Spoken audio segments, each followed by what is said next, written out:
No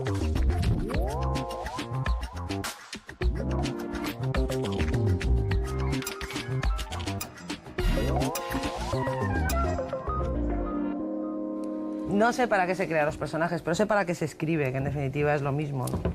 Yo creo que yo escribo para vivir y más específicamente, ¿no? Por si esta parece una pregunta, una respuesta vaga, ¿no? Acuñada en tantas otras veces. Yo escribo para instalarme en un territorio mucho más fértil y mucho más condescendiente y más agradable para mí que la realidad.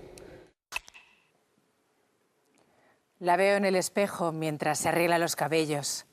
Me vigilan a mí los maniquíes con su sombra de ojos y sus pelucas educadas, en el verbo buscar y en la razón del arte, cabellos en el viento de la vida, tristezas rubias, pelirrojas, negras, ordenadas por la quimioterapia.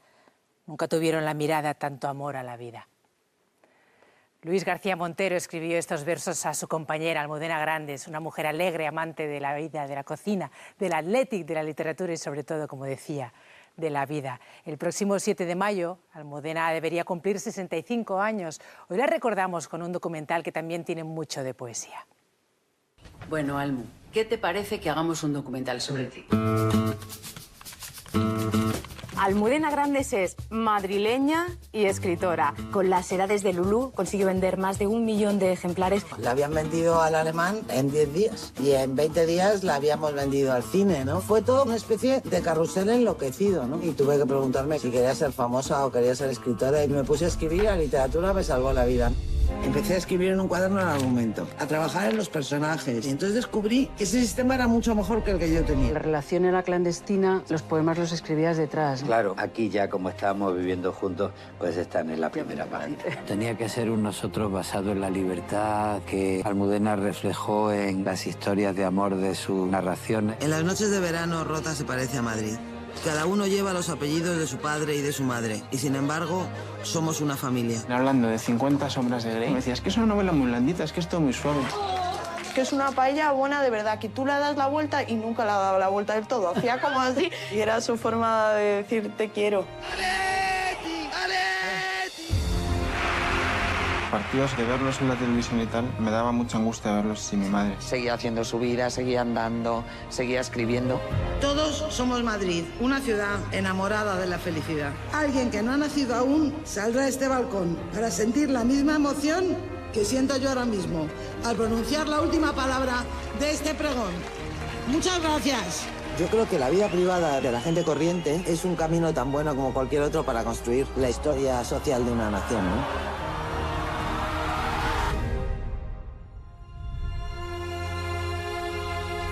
Azucena Rodríguez escribe y dirige Almudena, un documental que gracias a testimonios tan valiosos como el de Luis García Montero nos invita a recordar a una mujer querida, valiente e imprescindible. Luis, Azucena, bienvenidos a Culturas 2. Un gusto estar aquí contigo. Y para Gracias. nosotros que hayáis venido. Azucena, este iba a ser un retrato alegre de Almudena, como no ser alegre, ¿no? Pero la enfermedad pasó por ahí y se convirtió, no sé si podemos decir, que en una forma de decir adiós. Sí, yo concebí, pensé en el documental cuando Almudena estaba sana. Claro. En ese momento yo lo que quería era contar la talla impresionante que ella tenía como novelista, la conexión que tenía con los cientos de miles de lectores, hablar de su proceso creativo, bueno, literatura con mayúsculas, Claro. tratándose de Almudena. Llegó la pandemia, llegó la enfermedad, llegó la muerte y todo eso se truncó. Y sí, me tuve que enfrentar a contar sobre todo el vacío. Lo que pasa es que en ningún momento he querido... Almudena era alegría pura, ¿no? Ella siempre decía que la alegría es una manera de sobrevivir, ¿no? Uno de los mejores medios de supervivencia. Y la intención para mí es, en realidad, que se respire Almudena, que la gente pase un rato con Almudena, que la oiga y que es un la vea. documental, no sé si estáis de acuerdo, que te da un pellizquito en el corazón fuerte, pero que te provoca una sonrisa a la vez, ¿no? Sí, el pellizco en el corazón lo da a la familia, a sus hijos, a mí. Convivimos con ese pellizco en el corazón porque la tenemos muy presente, pero yo le agradezco su decisión de directora, porque cuando se hace una película documental es posible buscar a críticos literarios, catedráticos, políticos que hablen de Almudena. Y Azucena decidió que fuese ella la protagonista y sale mucho en pantalla, hablando, contando sus cosas. Y eso nos da una pellizca en el corazón, pero al mismo tiempo da una presencia muy cercana de Almudena. Yo creo que el público lo va a agradecer. La protagonista, no en el recuerdo, sino en escena en esta película, es Almudena. Y un poco, Luis, eres el hilo conductor que va contando también esta historia. No sé si reviviendo anécdotas, recuerdos, visitando lugares, has descubierto algo nuevo de Almudena que no supieras. Bueno, siempre se descubren cosas porque uno tiene que ordenar la memoria. Azucena era muy amiga de Almudena, también, muy amiga de nosotros, hemos compartido mucho, pero es verdad que cuando se hace un itinerario y hay que elegir, pues de pronto uno aprende a darle significado a las cosas, ¿no? Y de pronto uno se pone a pensar qué significa la primera casa que compartimos o qué significa que en un libro el poema de amor esté escondido en la última página o pueda aparecer ya en la cubierta, en la primera página, ¿no?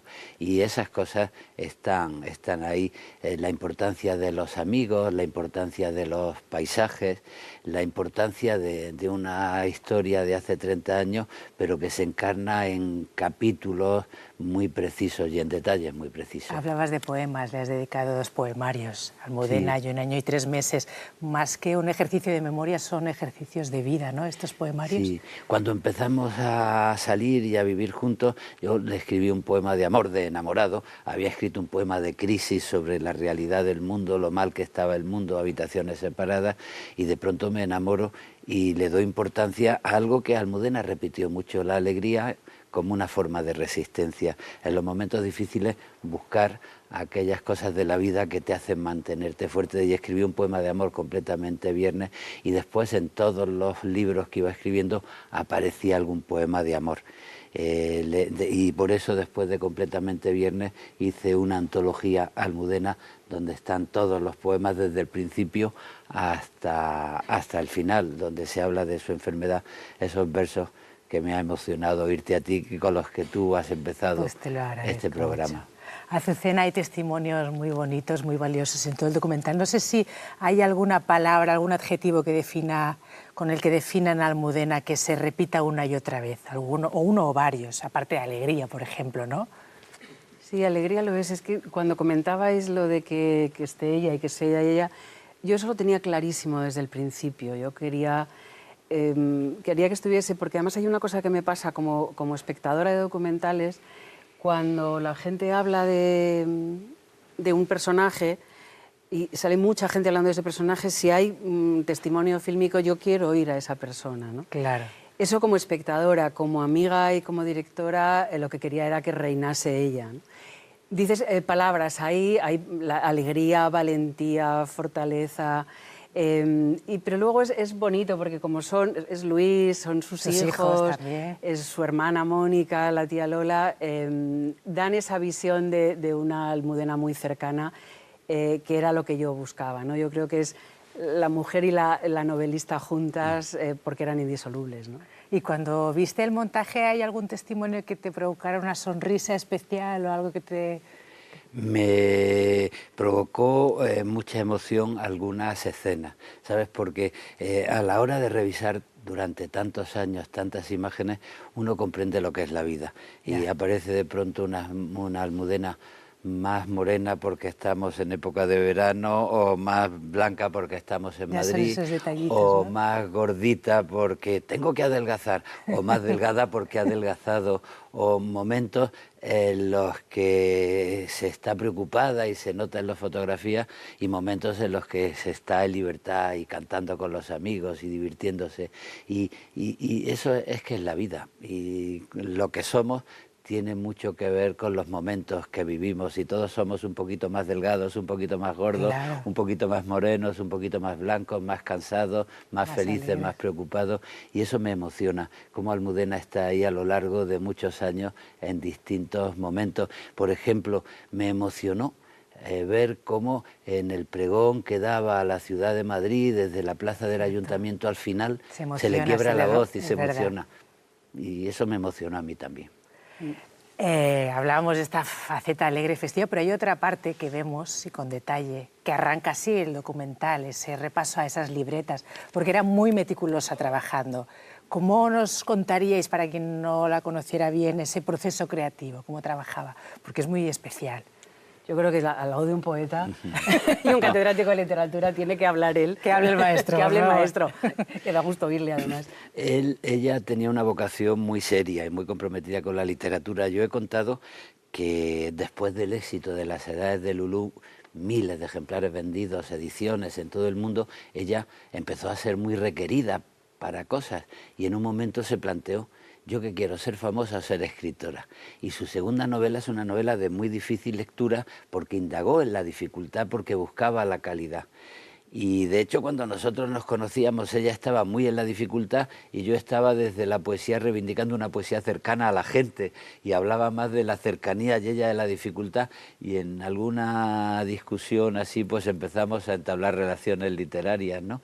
Y fíjate, eso tiene consecuencias, y es lo rigurosa que era al preparar una novela. Investigaba, tomaba notas, antes de escribir establecía en un cuaderno un posible camino y después no se sometía a ese camino, sino que la creación le iba abriendo otras posibilidades, y lo hacía siempre con mucho rigor. Y la verdad es que yo creo que Almudena es uno de esos casos tan valorables en la literatura, en los que el rigor literario se une a la posibilidad de acercarse a la vida de la gente. Que a veces el rigor te aparta de la vida de la gente y a veces la vida te aparta del rigor, y ella consiguió llevar el rigor a la vida de la gente. ¿Y diríais que esa pasión creativa la llevó también a amar tanto la cocina? Porque habéis comido seguro un montón de esas paellas que no se volcaban. Yo, hay una cosa que quería, con lo que acaba de decir Luis, todavía, que es ese rigor literario, ¿no? Y ese estar cada día superándose, y luego el respeto a la gente. O sea, ella quería a sus lectores siempre decía que eran los que le daban la libertad de hacer lo que quería, no de hacer lo que querían otros, sino que pudiese hacerlo. Y ese amor a la gente, de verdad, era darles calidad. O sea, quiero decir, era tener un nivel literario altísimo, sabiendo que iba a sus lectores, ¿no? Que aquello iba a ser para los lectores.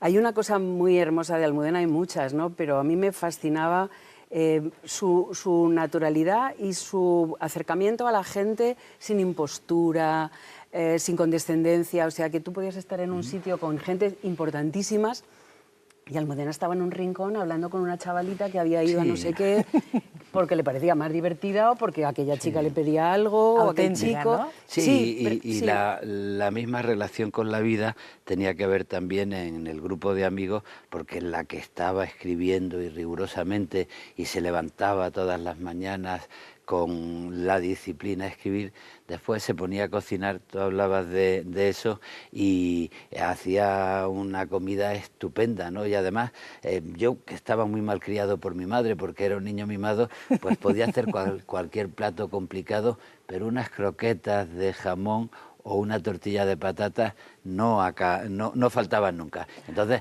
les veía a todas ellas comiendo platos muy sofisticados que hacía Almudena, pero siempre estaban mis croquetas para que yo me pudiera Hay una también. anécdota que une un poco estas dos cosas que decías, que es la de Gabo y las croquetas, ¿no? En esas cenas. ¿Qué pasó entonces?